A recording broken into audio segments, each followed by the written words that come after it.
look over this floor.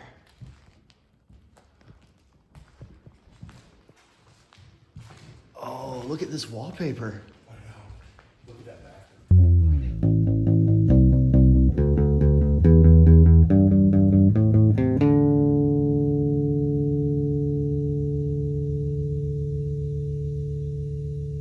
This abandoned building's facade identifies it as the Ukrainian workers' home. Detroit had a large Ukrainian population in the early 20th century, numbering over 100,000 in the 1920s. Sometime in the mid-30s, this meeting hall was built. There was an auditorium with a stage, a bar, kitchen, club rooms. This door to the left was the entrance to the bar. It was a private club, and you had to speak Ukrainian to be allowed in.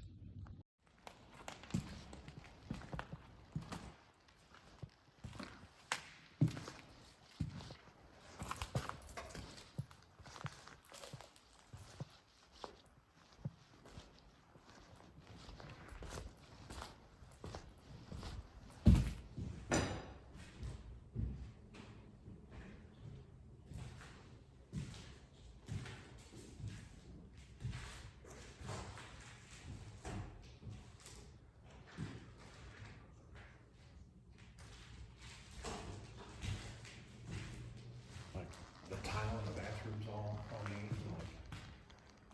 Like the wallpaper's badass. Yeah. Oh, this was a phone booth.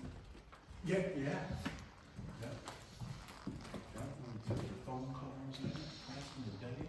Put in 25 cents. Or a nickel back then. What's this? Oh, we got the Detroit phone book. Right. Telephone directory. From what year?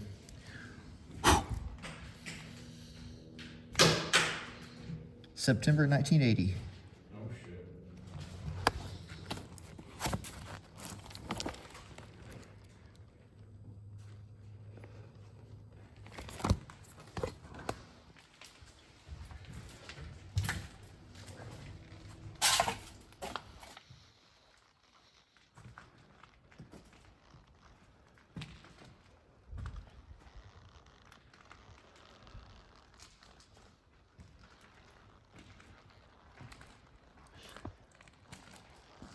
Wow, look at that.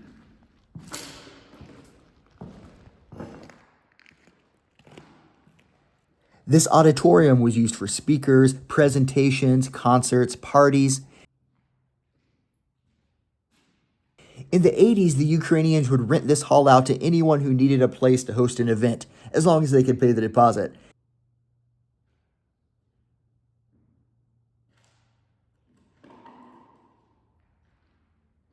The D.I.Y punk and hardcore scene of the 80s threw some crazy shows here.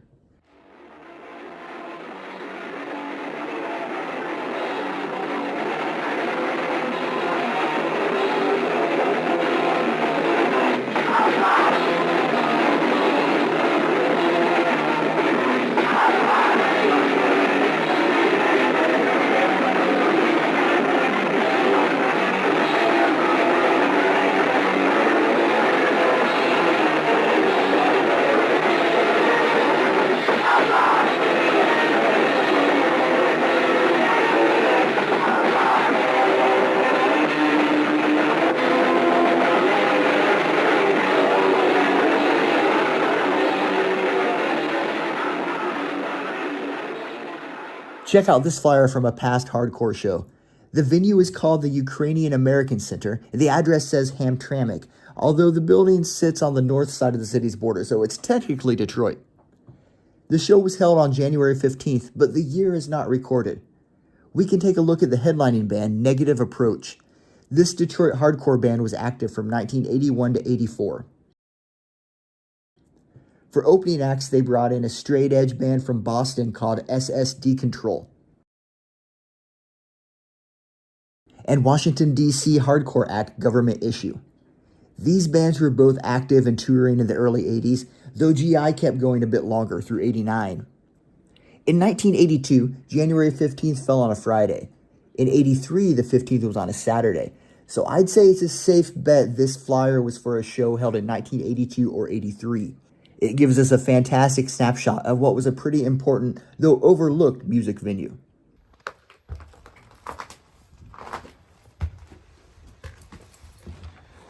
(1959).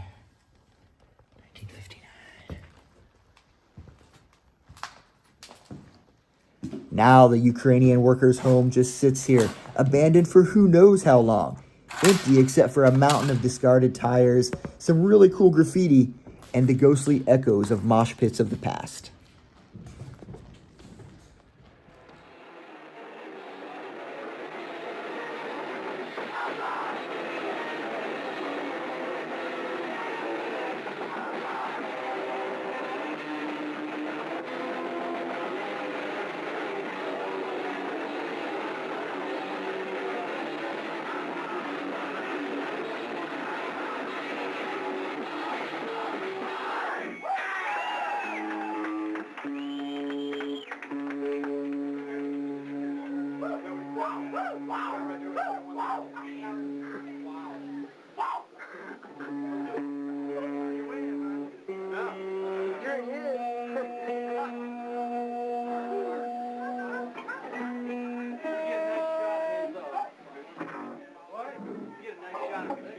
Whatever I do, that